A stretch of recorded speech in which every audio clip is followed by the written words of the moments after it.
Hello, beautiful people. I hope you're well. This video is about to free some of y'all, okay? We're talking about the excuses that some people, specifically women, give when I talk to them about having a sexual pause and becoming more sexually selective. So I completely understand if you have been sexually active, if somebody comes up to you and say, hey, maybe in order to, love yourself more or tune deeper into your femininity or really enjoy your dating life, without having to go through all the sadness and the heartbreak and the pain, maybe you need to take sex off the table.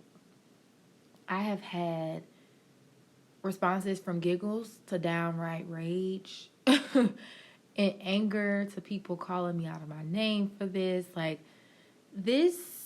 The topic is very triggering for a lot of people, and that's why I shied away from doing my work a lot of the time, is because out of fear that people would think that I was judging them and that I was blaming them and that I was somehow better than them. But I'm one of those people where if I have found something that works for me, and this doesn't only work for me, I did the research. This is a God thing. This is a psychology thing. This is a chemical, biological thing. This is a social science thing.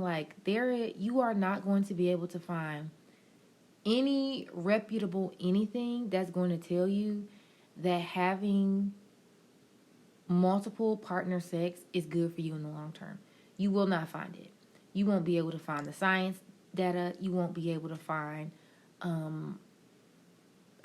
a religious God institution. You just will not be able to find it. A social scientist, a therapist, nobody in their right mind is going to be able to tell you that and then back it up time and time again. Not just their opinions, but actually give you facts, okay? So I'm going to go over some of the excuses so I can help y'all get over the hump. And this video is going to be coming from a chapter in my book, which I'm so excited. It's getting released. It's going through the final editing stages. But this is coming from my book, and this is from the chapter Excuses. So the first common rebuttal is, my body desires sex, and it's too hard to stay away from. If your body desires sex, congratulations, you're probably living. You're probably a human being, okay? For most healthy, functioning people, sexual desire is just a given. There's nothing wrong with sexual desire. There's nothing to be ashamed about. There's nothing you should be feeling weird about. It is all very natural and normal, okay? But just because we feel the urge to do something does not mean that we need to do it, okay? How many times have people felt the urge to quit their job and move across the country and leave their families, but they didn't do it because it probably was not the best decision? How many times do people want to just eat dessert, all their life, but it's not the best idea? You just should not do it. And so just because you have a desire or an urge to do something doesn't make you bad, doesn't make you wrong. It also doesn't mean that you have to give into that desire. And I came to a place in my journey where I said, okay, yes, I desire to be intimate with a man. But no, I don't desire intimacy with a man who doesn't care about me, who doesn't love me, who wouldn't lay his life down for me, who I wouldn't even have to second guess if he wanted to have a child with me because we already had those conversations. I don't want to have to worry or wonder about those things and give into my sexual desires. Your sexual desires, y'all, will have you out here. It's so many people in jail because a romance went wrong, because a sexual desire romance went wrong. So many people dead, okay, not here, because those desires went wrong. So you have to check that. Yes, I desire this, but let me transform this desire into something else. I took my journey of not having premarital sex and I turned it into a book. You get to take your desire for that and turn it into something else, and you can get to help people and create and build and all these beautiful things. So that is no longer an excuse that I'm allowing you to hold, especially if you are over here on my channel. No, thank you. The second is, I've already had sex, it's too late for me. So many people think, okay, well, I already did it, so now it's done. Whether that be in general or whether it be with one specific person, so now they can't stop. This is not true, okay? You always have the option to turn back, to turn away, to not do that anymore, okay? That's always your option. You get to make another choice. And so if you just got done having sex before you listen to this video, you get to, after this video, decide that you're no longer having sex. Like, that gets to be a real decision that you can make. Don't allow for what you did in your past, or don't allow for what you did even 2 minutes ago to define how you are going to live your life. Yes, you may have done it, but it doesn't define who you are, and it does not make your future. You get to create your own future. You don't have to look at the past if the past was not serving you. So get that out of your head that you cannot start over. You absolutely can. You can start over 1,000,000, billion, trillion times, and nobody can do anything about it. Number 3, people will think I'm weird. And I put in my book that people already think you're weird. There are people right now, you could be the coolest person on the face of this earth, and there are some people who think that you are the strangest person on this planet, okay? You're not going to be able to get around other people's opinions. And 2, what I've come to find is people may think I'm weird, but those people who think I'm weird, I think they're weird. Because I'm like, why are you giving your heart, your body, your mind, your soul, your everything to this person who's going to turn around and walk away from you because they gave you no real commitment?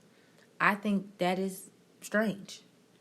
I am now, the people who think I'm strange, I'm now kind of looking at them like, okay, that's strange behavior. That doesn't make any sense. So who cares what they think? And once you go on your journey, you're going to start to look at people and you're going to be like, no, like, that's strange. I don't want to do that anymore. So let people think you're weird, but you need to keep your sexual health and your mind and your body intact. Hold on. Let's get number 4. Number 4 says, no one will want to date me. This is such a limited point of view that it's not even funny. People will 153 million billion % want to date you, okay? It's getting to the point where if you choose to be sexually selective as a woman, you will be so rare that just off the base of your rarity, men will be interested in you. They will try to understand, like, why you don't want to come home with them, or why you're not interested on going on that trip with them if you have to share a room, or anything like that. You're just, if anything, you're going to become way more interesting. But I've dated the highest quality of men when I stopped having sex, which is just ridiculous to me in my head, but it's, I guess, not ridiculous. It makes so much sense. But when I decided I'm refraining from having intercourse, the best men came. They were kind, they were generous, they were all those things. So yeah, people are going to want to date you. Please stop telling yourself this lie.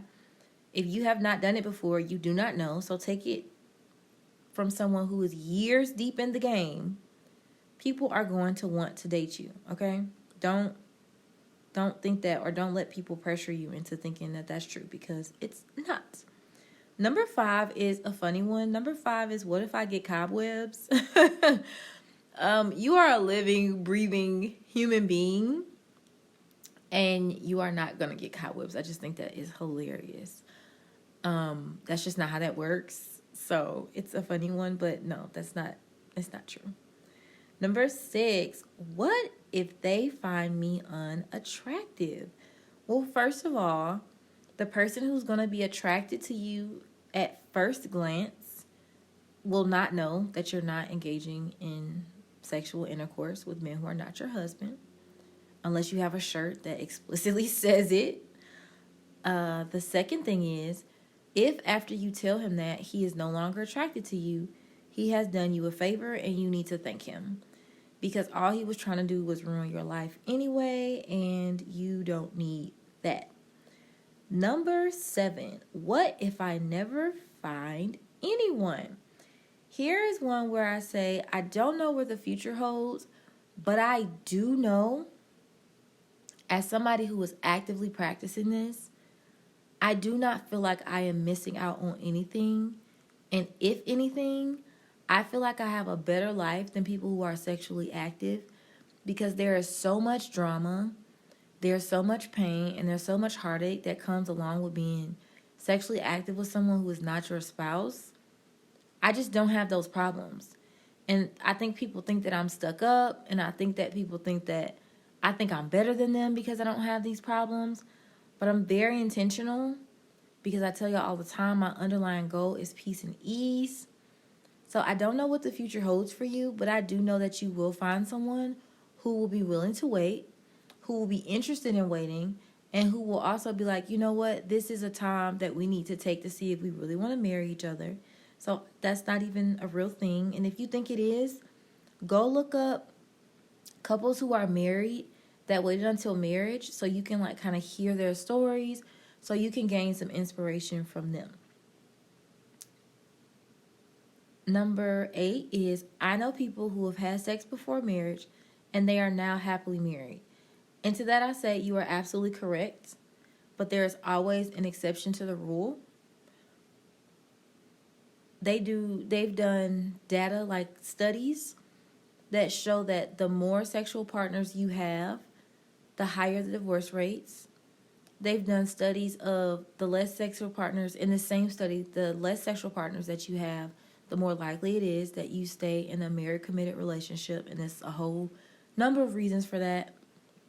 I can't remember what the name of the study is called, but if you just Google divorce rate in virgins or divorce rate by sexual partners, the study should pop up. So yes, you can absolutely have sex before marriage and be happily married. You absolutely can. What I'm going to ask you is, what do you have to do before you get there? How many times does your heart have to break? How many hoops do you have to jump through? How many tears do you have to cry? How many pounds do you have to gain? How many gym sessions do you have to do to work it off? How much? How many times do you have to be on the phone with your friends? Like, just look at what you have to pay to get there. And are you willing to pay that to get there? I'm just not, y'all. I'm really not.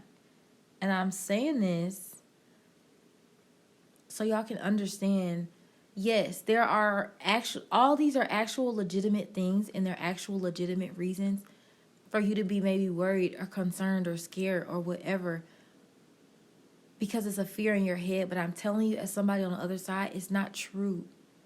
None of it is true. You have to take care of your physical, spiritual, mental, emotional well-being. And the best way you can do that as a woman, especially as a woman who is dating, is protecting your womb space. I'm telling you, it will change your life. If you don't do anything else but cut off access to your body, you are going to dramatically change your life. And I'm really not being funny. Cut off access to your body. And you will be amazed at how much you grow, at how much you change, at how happy you are, at how healthy you are, at how at peace you are. Like, it will really shake you up. It really will. So I'm a huge believer in not allowing for people to give you a narrative or to fear to lead you, because fear would not have led me to this place. If I had let fear lead, I would have just, stayed with my ex. Lord knows what we would have been doing, back and forth, as like hot and cold as we were. Lord knows what we would have been doing. But I had to step out on faith. I had to say, I can't do this anymore. This does not serve me anymore. I don't want to do this anymore. Like, this is not fun. And I'm telling you, I have the most rewarding, amazing, beautiful life that is not even funny. And I want y'all to share that. So please listen to this. Take these common excuses. If the shoe fits, wear it. Okay?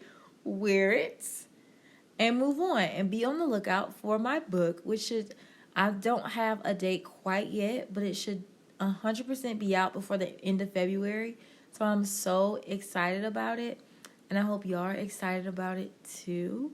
So this video was from the chapter Excuses, and my new upcoming book, which I'm very excited to share with you all. Thank you so much for listening. As always, there are courses in the description box, and there's one-on-one coaching. If you want to dive deeper into this, we can absolutely dive deeper. Until next time, be beautiful, stay beautiful, and love beautifully. I don't know where that came from, but that's what we're going to do.